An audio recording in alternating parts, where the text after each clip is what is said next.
खिड़की के पीछे कौन था? ये बात तब की है जब मेरी दोस्त रीमा अपने नैनीहाल छुट्टियां बिताने गई थी। वो गांव में एक बहुत पुरानी हवेली में रहती थी। दीवारों पर सीलन, लकड़ी की सीढ़ियां जो हर कदम पर चरमराती थीं, और सबसे डरावनी चीज उसका कमरा जिसकी खिड़की पीछे एक पुरानी झाड़ी की ओर खुलती थी।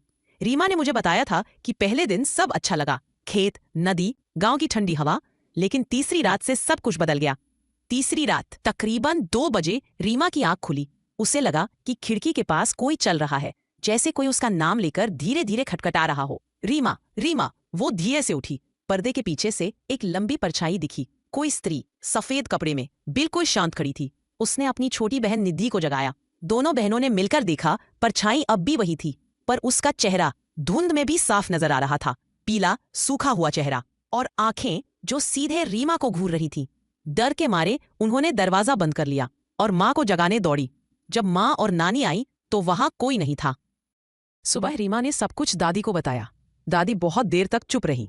फिर उन्होंने कहा, यह उसी की आत्मा है, मालती की। मालती कौन? रीमा ने पूछा।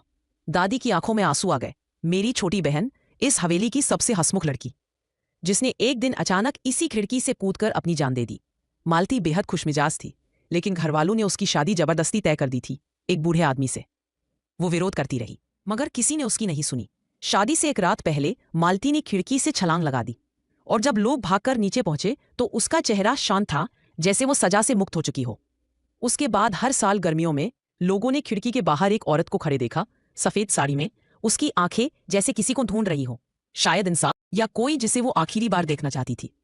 रीमा अब समझ चुकी थी कि जो परछाई उसने देखी वो कोई सपना नहीं थी, वो मालती थी। आखिरी रात गांव में रीमा ने खिड़की की ओर देखा, और उस धुंध में वो चेहरा फिर दिखा।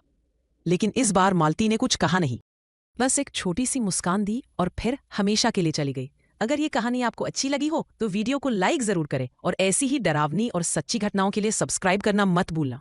अगर आपके साथ भी कभी कुछ ऐसा रहस्यमयी या डरावना हुआ हो तो कमेंट में जरूर लिखिए, क्योंकि अगली कहानी शायद आपकी ही हो।